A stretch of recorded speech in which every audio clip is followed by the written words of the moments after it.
साथियों, जीवन में जब हम बड़े लक्ष्यों की तरफ आगे बढ़ते हैं तो कई बार यह देखना भी जरूरी होता है कि हम चले कहां से थे, शुरुआत कहां से थी की, और जब उसको याद करते हैं तभी तो हिसाब किताब का पता चलता है कि कहां से निकले और कहां पहुंचे, हमारी गति कैसी रही, हमारी प्रगति कैसी रही, हमारी उपलब्धियां कैसी रही। हम अगर 2014 से पहले के दिनों को याद करें, उन दिनों को भूलना मत साथियों, तब जाकर के ही आज के दिवसों का मूल्य समझ आएगा। आज की परिस्थितियों को देखें, पता चलेगा साथियों, देश ने बहुत लंबा सफर तय किया है। 2014 से पहले अखबार की सुर्खियों भरी रहती थी, हेडलाइन बनी रहती थी, टीवी के पर चर्चा होती रहती थी। बात क्या होती थी? बात होती थी लूट और खसोट की बात होती थी, बात होती थी भ्रष्टाचार की, बात होती थी घोटालों की, बात होती थी भाई भतीजेवाद की, बात होती थी अफसरशाही की, बात होती थी अटकी लटकी फटकी योजनाओं की। लेकिन वक्त बदल चुका। आज चर्चा होती है सरकारी योजनाओं से मिलने वाले लाभ की। सिरसा से कोई समा देवी, सिरमौर से हमारी कोई समा देवी कह देती है कि मुझे ये लाभ मिल गया। आखिरी घर तक पहुंचने का प्रयास होता है, गरीबों के हक का पैसा सीधा उनके खाते में पहुंचने की बात होती है। आज चर्चा होती है दुनिया में भारत के स्टार्टअप की, आज चर्चा होती है, वर्ल्ड बैंक भी चर्चा करता है भारत के ईज ऑफ डूइंग बिजनेस की। आज हिंदुस्तान के निर्दोष नागरिक चर्चा करती है अपराधियों पर नकेल कसने की हमारी ताकत की, भ्रष्टाचार के खिलाफ जीरो टॉलरेंस के साथ आगे बढ़ने की। 2014 से पहले की सरकार ने भ्रष्टाचार को सिस्टम का जरूरी हिस्सा मान लिया था। तब की सरकार भ्रष्टाचार से लड़ने की बजाय उसके आगे घुटने टेक चुकी थी। तब देश देख रहा था कि योजनाओं का पैसा जरूरतमंद तक पहुंचने के पहले ही लूट जाता है।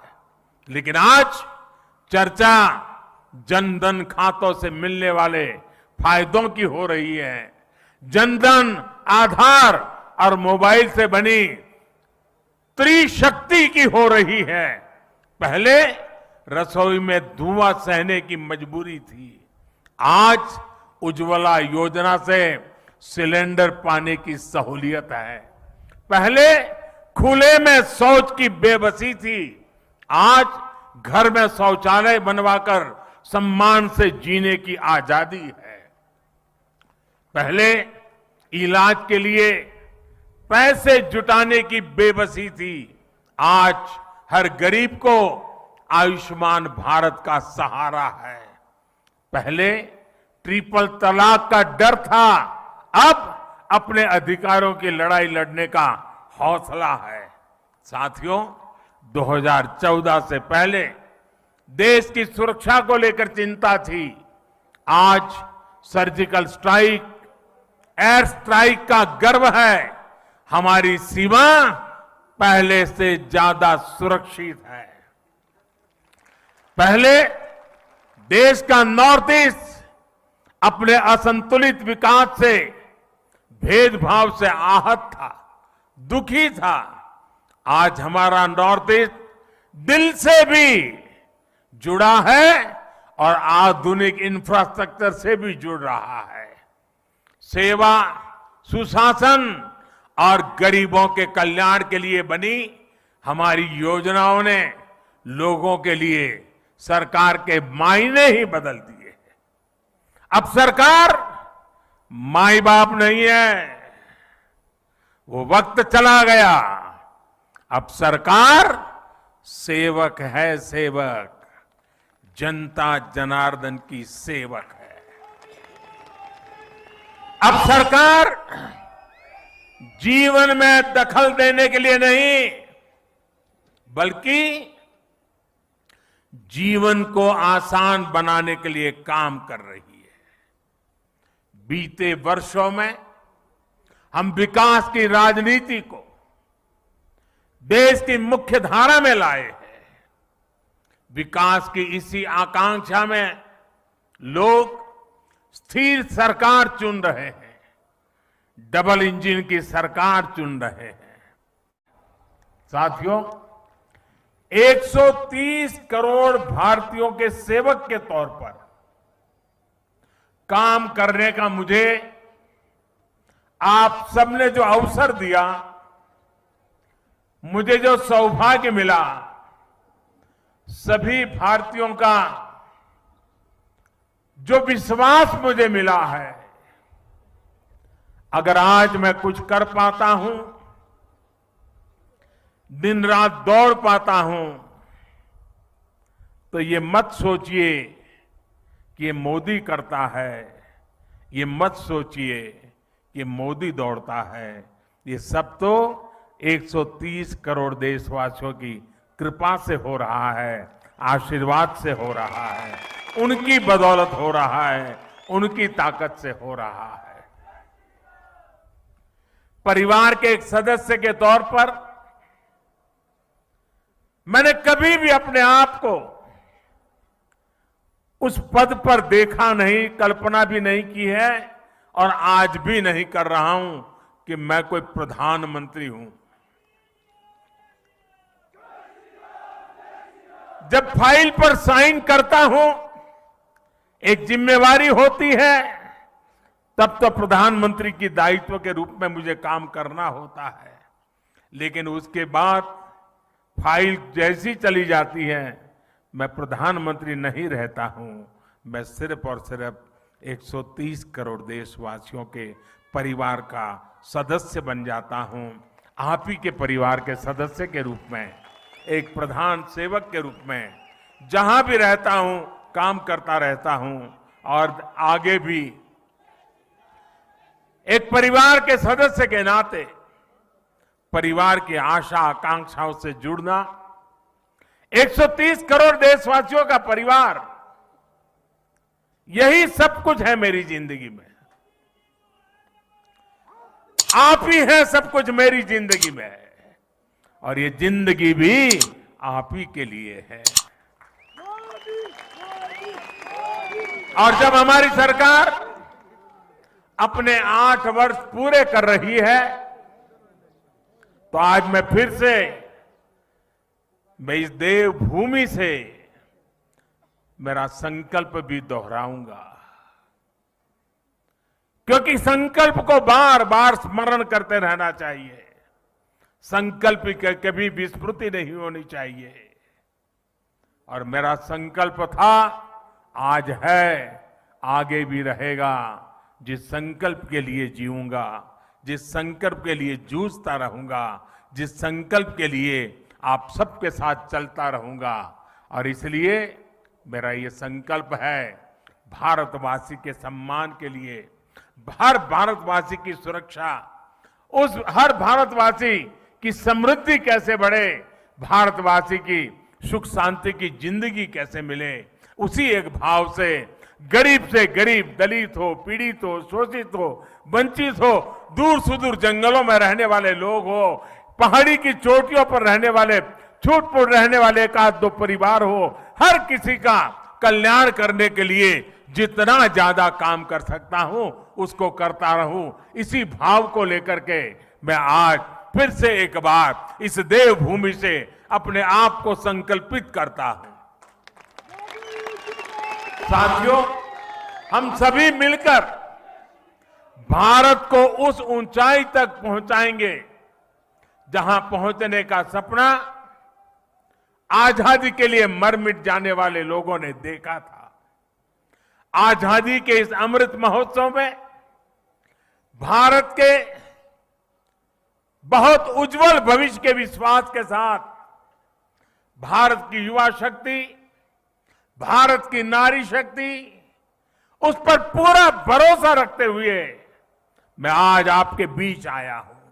साथियों, हम लोग अक्सर सुनते हैं कि सरकारें आती हैं, जाती हैं, लेकिन सिस्टम वही रहता है। हमारी सरकार ने इस सिस्टम को ही गरीबों के लिए ज्यादा संवेदनशील बनाया, उसमें निरंतर सुधार किए। पीएम आवास योजना हो, स्कॉलरशिप देना हो या फिर पेंशन योजनाएं, टेक्नोलॉजी की मदद से हमने भ्रष्टाचार का स्कोप कम से कम कर दिया। जिन समस्याओं को पहले परमानेंट मान लिया गया था, हम उसके परमानेंट सॉल्यूशन देने का प्रयास कर रहे हैं। जब सेवा, सुशासन और गरीब कल्याण का लक्ष्य हो तो कैसे काम होता है, इसका एक उदाहरण है डायरेक्ट बेनिफिट ट्रांसफर स्कीम। अभी मैं जो कह रहा था, डीबीटी के माध्यम से, डायरेक्ट बेनिफिट स्कीम के माध्यम से 10 करोड़ से अधिक किसान परिवारों के बैंक खाते में सीधे 21,000 करोड़ रुपए ट्रांसफर हो गए। ये हमारे छोटे किसानों की सेवा के लिए है, उनके सम्मान की निधि है। बीते 8 साल में ऐसे ही डीबीटी के जरिए हमने 22 लाख करोड़ रुपए से ज्यादा सीधे देशवासियों के अकाउंट में ट्रांसफर किए हैं। और ऐसा नहीं हुआ कि 100 पैसा भेजा तो पहले 85 पैसा लापता हो जाता था। जितने पैसे भेजे वो पूरे के पूरे सही पते पर, सही लाभार्थी के बैंक खातों में भेजे गए हैं। साथियों, आज इस योजना की वजह से 2.25 लाख करोड़ रुपए की लीकेज रुकी है। पहले यही 2.25 लाख करोड़ रुपए बिचौलियों के हाथों में चले जाते थे, दलालों के हाथों में चले जाते थे। इसी डीबीटी की वजह से देश में सरकारी योजनाओं का गलत लाभ उठाने वाले 9 करोड़ से ज्यादा फर्जी नामों को हमने लिस्ट से हटाया है। आप सोचिए, फर्जी नाम कागजों में चढ़ाकर गैस सब्सिडी, बच्चों की पढ़ाई के लिए भेजी गई फीस, कुपोषण से मुक्ति के लिए भेजा गया पैसा, सब कुछ लूटने का देश में खुला खेल चल रहा था। ये क्या देश के गरीब के साथ अन्याय नहीं था? जो बच्चे उज्जवल भविष्य की आशा करते हैं, उन बच्चों के साथ अन्याय नहीं था? क्या ये पाप नहीं था? अगर कोरोना के समय यही 9 करोड़ फर्जी नाम कागजों में रहते तो क्या गरीब को सरकार के प्रयासों का लाभ मिल पाता क्या? साथियों, गरीब का जब रोजमर्रा का संघर्ष कम होता है, जब वो सशक्त होता है, तब वो अपनी गरीबी दूर करने के लिए नई ऊर्जा के साथ जुड़ जाता है। इसी सोच के साथ हमारी सरकार पहले दिन से गरीब को सशक्त करने में जुटी है। हमने उसके जीवन की एक एक चिंता को कम करने का प्रयास किया। आज देश के 3 करोड़ गरीबों के पास उनके पक्के और नए घर भी, जहां आज वो रहने लगे हैं। आज देश के 50 करोड़ से ज्यादा गरीबों के पास 5 लाख रुपए तक के मुफ्त इलाज की सुविधा है। आज देश के 25 करोड़ से अधिक गरीबों के पास 2-2 लाख रुपए का एक्सीडेंट इंश्योरेंस और टर्म इंश्योरेंस है, बीमा है। आज देश के लगभग 45 करोड़ गरीबों के पास जनधन बैंक खाता है। मैं आज बहुत गर्व से कह सकता हूं कि देश में शायद ही कोई ऐसा परिवार होगा जो सरकार की किसी न किसी योजना से जुड़ा न हो, योजना उसे लाभ न देती हो। हमने दूर सुदूर पहुंचकर लोगों को वैक्सीन लगाई है। देश करीब 200 करोड़ वैक्सीन डोज के रिकॉर्ड स्तर पर पहुंच रहा है। और मैं जयराम जी को बधाई दूंगा।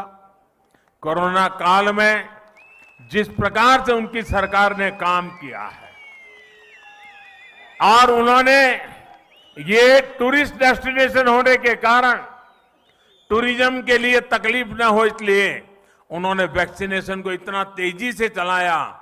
हिंदुस्तान में सबसे पहले वैक्सीनेशन का काम पूरा करने वालों में जयराम जी की सरकार अग्रिम पंक्ति में रही। साथियों, हमने गांव में रहने वाले 6 करोड़ परिवारों को साफ पानी के कनेक्शन से जोड़ा है, नल से जल। साथियों, हमने 35 करोड़ मुद्रा लोन देकर गांव और छोटे शहरों में करोड़ों युवाओं को स्वरोजगार का अवसर दिया है। मुद्रा लोन लेकर कोई टैक्सी चला रहा है, कोई टेलरिंग की दुकान खोल रहा है, कोई बिटिया अपना स्वयं का कारोबार शुरू कर रही है। रेडी ठेले पटरी पर काम करने वाले लगभग 45 लाख साथियों को भी पहली बार बैंकों से ऋण मिला है, अपने काम को बढ़ाने का रास्ता मिला है। साथियों, बीते 8 वर्षों के प्रयासों के जो नतीजे मिले हैं उनसे मैं बहुत विश्वास भरा हुआ हूं, आत्मविश्वास से भरा हुआ हूं। हम भारतवासियों के सामर्थ्य के आगे कोई भी लक्ष्य असंभव नहीं है। आज भारत दुनिया की सबसे तेजी से बढ़ती अर्थव्यवस्थाओं में एक है। आज भारत में रिकॉर्ड विदेशी निवेश हो रहा है। आज भारत रिकॉर्ड एक्सपोर्ट कर रहा है। 8 साल पहले स्टार्टअप्स के मामले में हम कहीं नहीं थे। आज हम दुनिया के तीसरे बड़े स्टार्टअप इकोसिस्टम हैं, तीसरे बड़े। करीब करीब हर हफ्ते हजारों करोड़ रुपयों की कंपनी हमारे युवा तैयार कर रहे हैं। आने वाले 25 साल के विराट संकल्पों की सिद्धि के लिए देश नई अर्थव्यवस्था के नए इंफ्रास्ट्रक्चर का निर्माण भी तेजी से कर रहा है। हम एक दूसरे को सपोर्ट करने वाली मल्टी मॉडल कनेक्टिविटी पर फोकस कर रहे हैं। इस बजट में हमने जो पर्वतमाला योजना की घोषणा की है वो हिमाचल जैसे पहाड़ी प्रदेश में कनेक्टिविटी को और मजबूत करेगी। साथियों, मुझे याद है 2014 से पहले जब मैं आपके बीच आता था तो कहता था कि भारत दुनिया से आंख झुकाकर नहीं, आंख मिलाकर बात करेगा। आज भारत मजबूरी में दोस्ती का हाथ नहीं बढ़ाता है। और जब मजबूरी में दोस्ती का हाथ बढ़ाता है ना तो ऐसे बढ़ाता है, बल्कि आज भारत मदद करने के लिए हाथ बढ़ाता है और हाथ ऐसे करके ले जाता है। कोरोना काल में भी हमने 150 से ज्यादा देशों को दवाइयां भेजी हैं, वैक्सीन भेजी है और इसमें हिमाचल प्रदेश के फार्मा हब बद्दी की भी बड़ी भूमिका रही है। भारत ने सिद्ध किया है कि हमारे पास पोटेंशियल भी है और हम परफॉर्मर भी है। अंतर्राष्ट्रीय संस्थाएं भी मान रही है कि भारत में गरीबी कम हो रही है, लोगों के पास सुविधाएं बढ़ रही है। इसलिए अब भारत को सिर्फ अपने लोगों की आवश्यकताएं ही पूरी नहीं करनी है, बल्कि लोगों की जागी हुई आकांक्षाओं को भी हमें पूरा करना है। हमें 21वीं सदी के बुलंद भारत के लिए, आने वाली पीढ़ियों के उज्जवल भविष्य के लिए अपने आप को खपाना है। एक ऐसा भारत जिसकी पहचान अभाव नहीं बल्कि आधुनिकता हो। एक ऐसा भारत जिसमें लोकल मैन्युफैक्चरर लोकल डिमांड को भी पूरा करे और दुनिया के बाजारों में भी अपना सामान बेचे। एक ऐसा भारत जो आत्मनिर्भर हो, जो अपने लोकल के लिए वोकल हो, जिसे अपने स्थानीय उत्पादों पर गर्व हो।